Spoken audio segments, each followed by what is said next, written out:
Was Nero playing fiddle while Rome was burning? Was Cleopatra Egyptian? Was Trojan Horse Real? Did people in early times have short life expectancy? If you answered yes to all of these questions, then you have been living in a lie. Fact Point brings to you 9 false stories from history you still believe. Number 9. Nero fiddled while Rome kept burning. Even though it has become a very common phrase in our daily life, how much of it is actually true? Was Nero fiddling when Rome was burning? The answer is a straight no.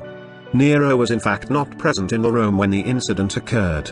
When the fire broke out in the city, Nero was at his villa miles away from the city. And he could never play fiddle. Want to know why? Because fiddle was yet to be invented in his time. When Nero got the news, he rushed to the city and did what any normal chap could have done to assist the people and stop the fire. Number 8. The actual First World War. When was the First World War fought? The reasonable answer is, between 1914 to 1918, but was it really the First World War? The answer is no. The First World War in our history actually was a 7-year-long war primarily between British and French Empire and a host of other powers of the world. It was fought in 1756 to 1763. It was fought over a global scale. In fact, what we now know as First World War was never actually referred by the same name in early times. It was rather called as the Great War. The war which took place in 1930s was however known as the Second World War, and it was only after that we began referring the Great War as World War I, which technically isn't correct. Number 7. Cleopatra and Egypt.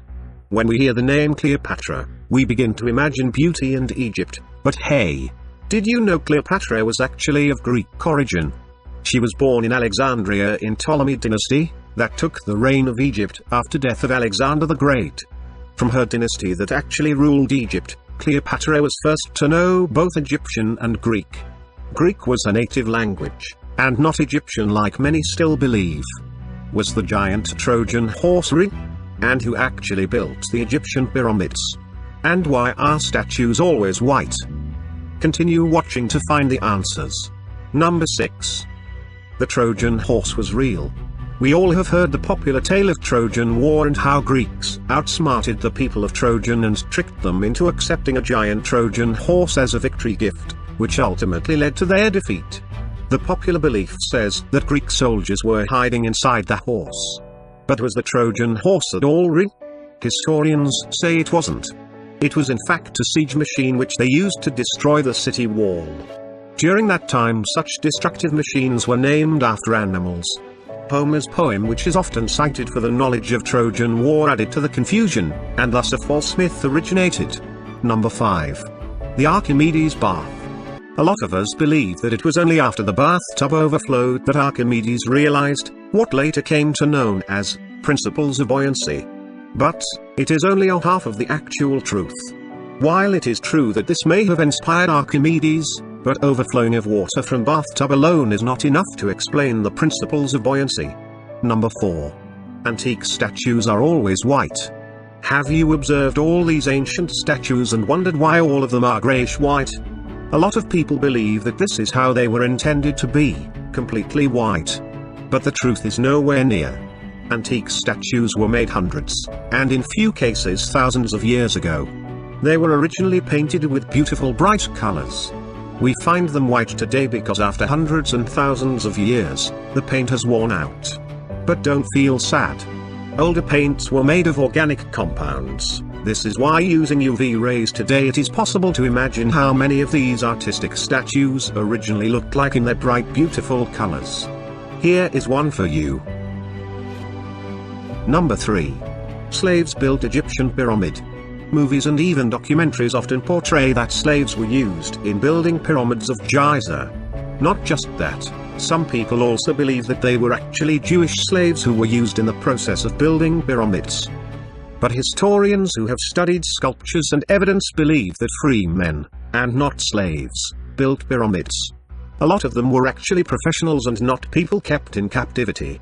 Egyptian laborers contributed in the building process and took great pride in their work. Number 2. Let them eat cake. Just like how Nero is unjustifiably attributed for fiddling while Rome was burning, even the phrase "let them eat cake" is wrongly attributed to Marie Antoinette. She never said that in response to the bread shortage. The phrase was published in Rousseau's Confessions, but at that time Marie was only 9 years old, and scholars believe Rousseau might have coined the phrase himself. After all, he was a philosopher. The reason why people began associating the phrase with Marie is that it fitted her reputation of being hard-hearted and disconnected from her own people. Also, the original phrase wasn't about cake but about a special rich variety of bread. Number 1. Life expectancy in Middle Ages. Our number 1 misconception is not related to any specific person or incident but a rather widespread belief that people in Middle Ages died early. While in today's comparison, where countries like Japan have life expectancy of around 90 years, the life expectancy in Middle Ages was indeed low, but it is still comparable to life expectancy of some of the developing countries of today's time. Most of the deaths in Middle Ages were due to high infant mortality rate. But if you survive your adulthood, you would live for more than 60 years. And that is anything but short. We hope these facts amazed you. What are you waiting for? Hit the like button to let us know, and subscribe to our channel for continuous dosage of amazement. And as always, thanks for watching.